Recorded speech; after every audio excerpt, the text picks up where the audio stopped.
수험생 여러분 안녕하십니까? 여러분들 최단기간 합격의 길로 인도해 드릴 한국사 시험 전문 강사 황의방입니다.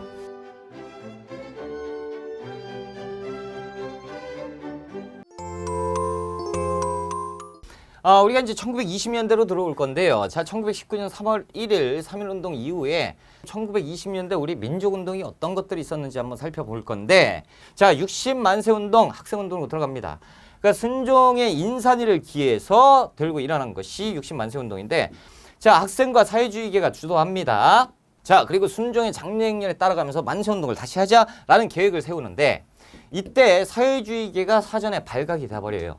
그러니까 누구만 남아요? 학생만 남습니다. 그러니까 학생들이 순종의 장려 행렬에 따라가면서 만세운동을 전개한 것이 60만세 운동입니다. 자, 1929년 광주학생 항일운동인데 이 두 가지는 분명히 시험 문제 나옵니다.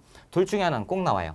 자, 한국과 일본 학생 간의 충돌인데 나주, 광주를 왔다 갔다 하는 통학 열차 안에서 벌어진 일입니다. 순사들이 다 체포해가요. 편반적으로 사법 처리를 합니다. 수사를. 신간회에서 변호사를 꾸려요. 진상조사단 변호사들 꾸려서 이쪽으로 보냅니다. 도움을 주게 됐다는 그 시험 문제 엄청나게 잘 나오는데, 이 내용이 밖으로 알려집니다. 그러면서 시민들이 이 내용을 알게 돼요. 그럼 광주 시민들이 분노해서 만세를 외치게 되고 3.1운동 이후에 최대 항일 민족운동으로 변화하는데, 이것이 광주 학생 항일운동입니다. 1929년. 자, 형평운동도 한 시험 4번 보면 2.5번 나옵니다. 그러니까 꼭 기억하셔야 되고, 이 당시에 1920년대 백정, 그러니까 도축업에 종사하는 사람들만 차별을 계속 일삼고 있었다라는 거죠. 신분 해방운동을 전개합니다. 그것이 형평운동, 조선 형평사를 조직을 하는데요. 1923년 진주에서 조직합니다. 1923년 신분 해방운동으로 전개가 됐던 것이, 이때 뭐가 들어가겠어요? 당연히 1920년대니까 사회주의가 들어가죠. 조금 있으면 민족투쟁으로 발전을 하니 시험 문제 잘 나오는 거예요. 자, 민족유일당 운동인데, 자, 1920년대 독립운동 전개 국내 상황을 한번 볼게요. 민족주의계와 사회주의계가 있습니다. 근데 민족주의 내부에서 친일파가 생기죠.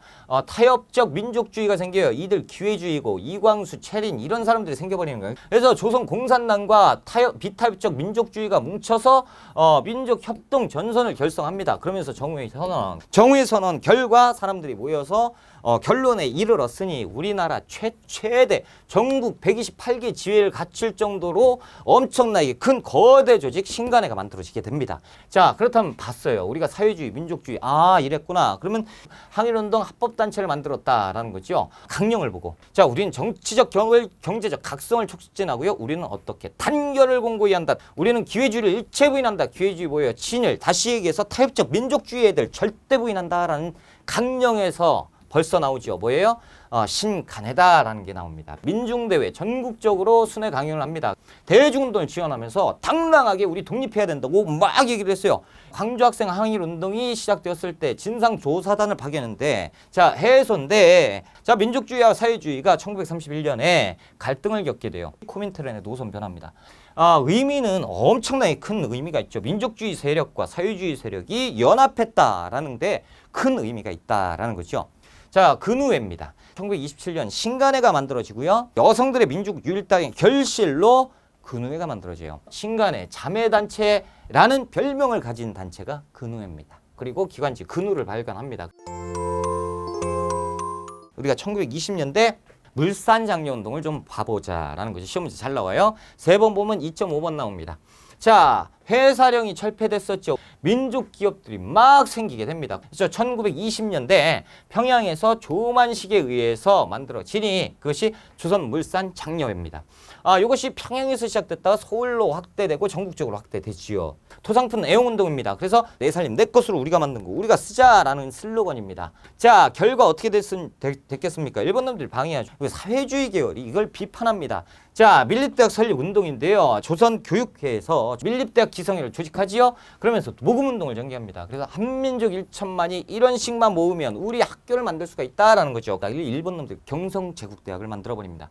극소수의 한국인만 입학할 수 있는 학교를 만드니 그것이 경성제국대학입니다. 그래서 밀립대학 설립 운동도 좌절하게 되고요. 1930년대 초반 농촌계모운동이 있습니다. 이 지식인 계층에서 자각을 합니다.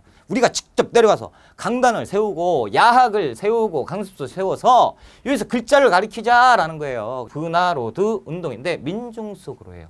러시아어인데 동아일보고 문자보급 운동이에요. 그래서 아는 것이 배워야 산다라는 것이 문자보급 운동이죠. 그래서 동아일보와 조선일보가 주축이 돼서 브나로드 운동, 문자보급 운동을 언제 했다고? 1930년대 초반에 했다고. 이게 중요한 거예요. 그렇죠?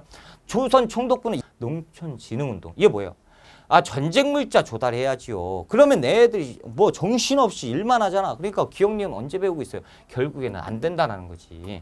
자, 농민운동 볼게요. 배경. 일제 농민 수탈 엄청 심했죠. 1920년대, 30년대 농민운동과 노동운동이 끊이지 않았습니다. 똑같아요. 20년대 생존권, 30년대는 항일투쟁. 노동운동 마찬가지. 20년대는 생존권, 30년대는 항일투쟁. 요거 왜 이런 변화가 생겼다? 사회주의의 유입입니다. 요것만 기억하시면 돼요.